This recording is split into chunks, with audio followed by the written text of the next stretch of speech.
दोस्तों, मैं हूं कलाम और आप देख रहे हैं कलाम स्टडी पॉइंट। तो दोस्तों, आज फिर शुरू करते हैं क्लास 10th के एनसीईआरटी के हिस्ट्री के महत्वपूर्ण प्रश्न उत्तर, जो ऑब्जेक्टिव टाइप प्रश्न उत्तर है। और ये शॉर्ट वीडियो होगा। ज़्यादा लॉन्ग वीडियो देखने से क्या होता है कि थोड़ा नींद लगने लगता है, इसीलिए शॉर्ट वीडियो को देखेंगे। और शॉर्ट वीडियो देखिए, क्या होता है कि रोज़ पढ़िए, कम पढ़िए लेकिन रोज़ पढ़िए। ये ना कि एक दिन 24 घंटा में 12 घंटा पढ़ेंगे और बाकी दिन 1 घंटा भी नहीं पढ़ेंगे। तो एक दिन में 18 घंटा 15 घंटा पढ़ने से नहीं होता है। रेगुलर पढ़िए, 5 घंटा 10 घंटा काफ़ी है, ठीक है। तो इसलिए शॉर्ट वीडियो बनाने का मकसद है कि शॉर्ट वीडियो में आप लोगों को क्या होगा, लंबा दिखाई नहीं देगा, वरना लंबा देख कर ही छोड़ देते हैं वीडियो। तो दोस्तों, ये एनसीईआरटी बहुत ही महत्वपूर्ण प्रश्न उत्तर है, जो हमारे एग्जाम के दृष्टिकोण से बहुत ही महत्वपूर्ण है। तो दोस्तों, पहला क्वेश्चन है, जालबेरिन एक संस्था थी। जालबेरिन जो थी, एक कैसी संस्था थी? क्रांतिकारियों की संस्था थी, व्यापारियों की, या विद्वानों की, या पादरी सामंतों की? तो जालबेरिन एक संस्था थी किसकी? तो व्यापारियों की। किसकी? तो व्यापारियों की। तो इसका राइट आंसर क्या हो जाएगा दोस्तों? तो ऑप्शन बी हो जाएगा। क्या हो जाएगा? Option B. तो ऑप्शन बी यहाँ पे क्या हो जाएगा? राइट आंसर हो जाएगा। ऑप्शन बी यहाँ पे राइट आंसर हो जाएगा। तो बताइए, जालबेरिन एक संस्था थी किसकी? तो व्यापारियों की संस्था थी। अगला क्वेश्चन है, रक्त एवं लौह की नीति का अवलंबन किसने किया था? रक्त एवं लौह की नीति का अवलंबन किसने किया था? मेजनी, हिटलर, बिस्मार्क या विलियम प्रथम? तो रक्त एवं लौह की नीति का अवलंबन किसने किया था? तो बिस्मार्क ने किया था। किसने? तो बिस्मार्क ने। तो इसका राइट आंसर क्या हो जाएगा? Option C. इसका राइट आंसर क्या हो जाएगा? ऑप्शन सी हो जाएगा। रक्त एवं लौह यानी ब्लड एंड आयरन पॉलिसी किसने अपनाया था? तो बिस्मार्क ने अपनाया था। और बिस्मार्क ने रक्त एवं लौह की नीति के परिणाम स्वरूप इन्होंने जर्मनी का एकीकरण किया था। तो जर्मनी का एकीकरण किसने किया था? तो बिस्मार्क ने किया था।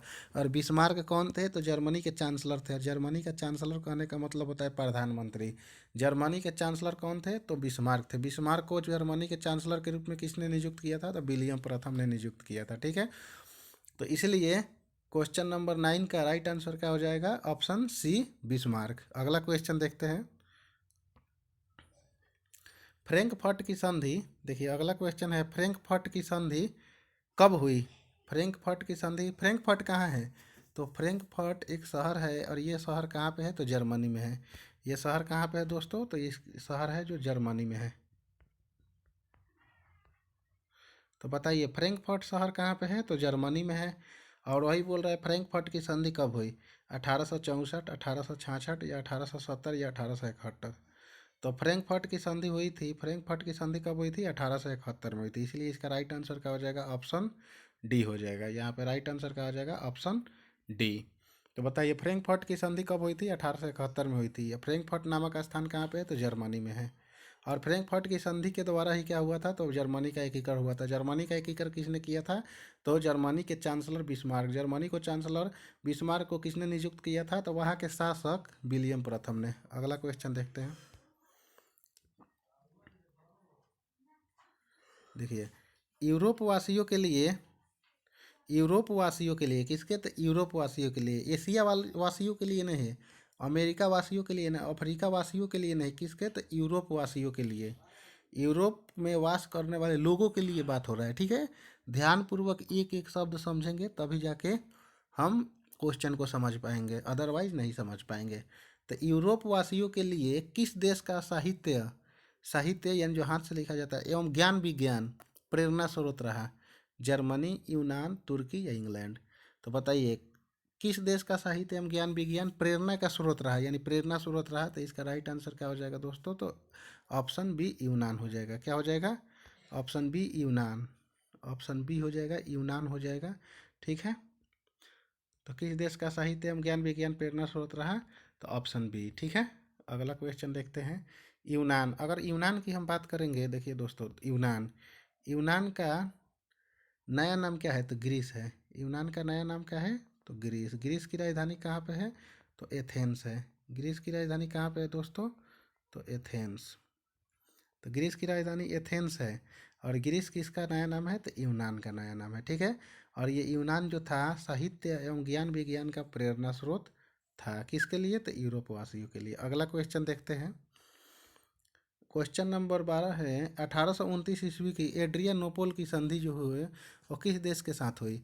1829 ईस्वी की एड्रियानोपोल की संधि किस देश के साथ हुई। तुर्की, यूनान, हंगरी या पोलैंड। तो एड्रियानोपोल की संधि हुई थी 1829 में, लेकिन किस किस देश के साथ हुआ था।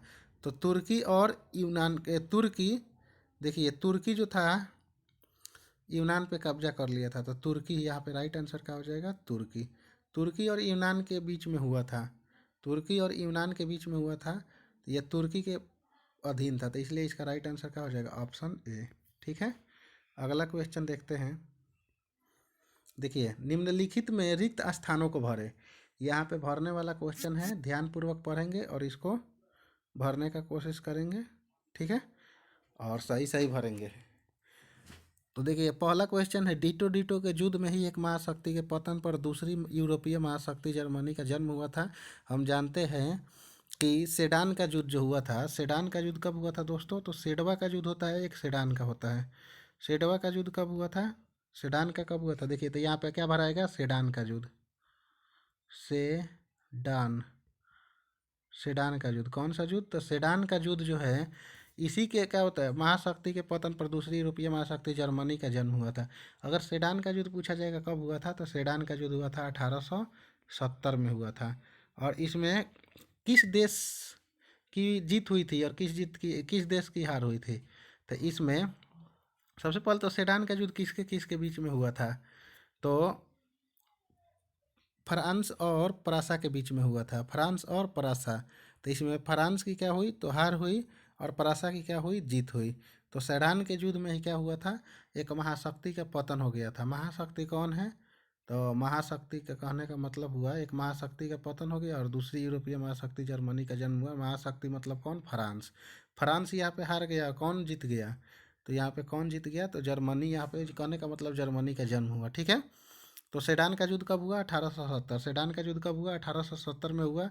और सेडान के युद्ध में फ्रांस के हारने के बाद एक दूसरी यूरोपीय महाशक्ति के रूप में किसका जन्म हुआ, तो जर्मनी। जर्मनी का जन्म हुआ। जर्मनी की राजधानी कहाँ है, तो बर्लिन है। जर्मनी क्या है, यूरोपीय देश है। अगला क्वेश्चन देखते हैं दोस्तों।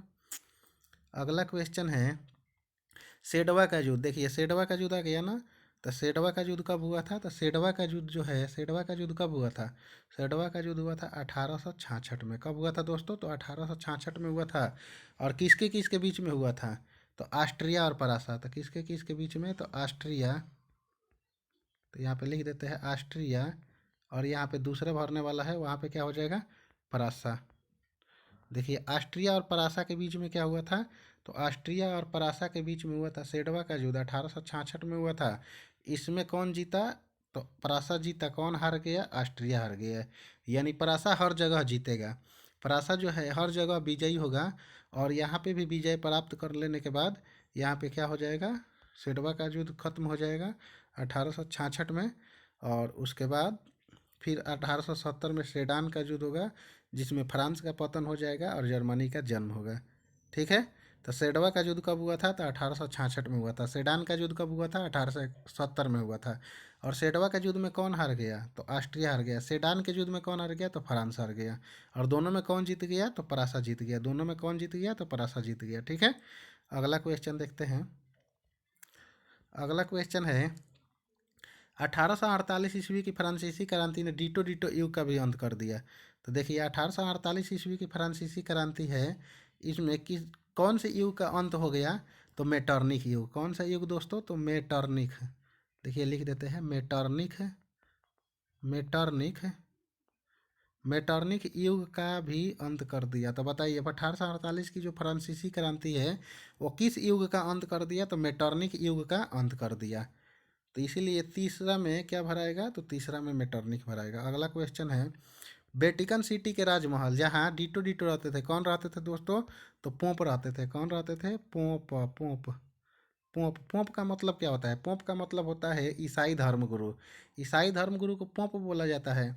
और रहते थे जो इटली के, डीटो डीटो मतलब का एकीकरण, यहाँ पे हो जाएगा एकीकरण। एकीकरण से ये बचा रहा, एकीकरण से बचा रहा। तो वेटिकन सिटी के राजमहल जहाँ पोप रहते थे, जो इटली के एकीकरण से बचा रहा। ठीक है, अगला क्वेश्चन है कि यूनान को एक स्वतंत्र राष्ट्र घोषित करने के बाद बवेरिया के शासक डीटो को वहाँ का राजा घोषित कर दिया। तो यहाँ का राइट ऑप्शन क्या हो जाएगा? तो ओटो। बताइए बवेरिया का शासक कौन था? तो ओटो था। इसी को क्या किया गया? तो बवेरिया का शासक ओटो है, इसी को यूनान का स्वतंत्र राष्ट्र घोषित करने के बाद वहाँ का शासक घोषित कर दिया गया। तो इसलिए इसका 5 का राइट आंसर क्या हो जाएगा? ओटो। क्या हो जाएगा? ओटो। अगला क्वेश्चन है, हंगरी की राजधानी डीटो है। तो बताइए हंगरी की राजधानी कहाँ है दोस्तों? तो हंगरी की राजधानी बुडापेस्ट है। कहाँ पे है दोस्तों? तो बुडापेस्ट। तो बताइए हंगरी की राजधानी कहाँ पे है? तो बुडापेस्ट है, बुडापेस्ट। तो हंगरी की राजधानी कहाँ पे है? तो बुडापेस्ट है। भारत की राजधानी कहाँ पे है? नई दिल्ली। पाकिस्तान की राजधानी इस्लामाबाद। बांग्लादेश की राजधानी ढाका। नेपाल की राजधानी काठमांडू। भूटान की राजधानी थिम्पू। मालदीव की राजधानी माले। थाईलैंड की राजधानी बैंकॉक। तो दोस्तों राज्य और राजधानी भी ज़रूर देखिए, और मुझे पूरी उम्मीद है कि आप लोगों को ये वीडियो पसंद आई होगी। अगर पसंद आई है तो मेरे चैनल कला में स्टडी पॉइंट को ज़रूर सब्सक्राइब कीजिए, लाइक कीजिए, अपने दोस्तों के साथ शेयर कीजिए, कमेंट भी कीजिए। थैंक यू दोस्तों। जय हिंद दोस्तों।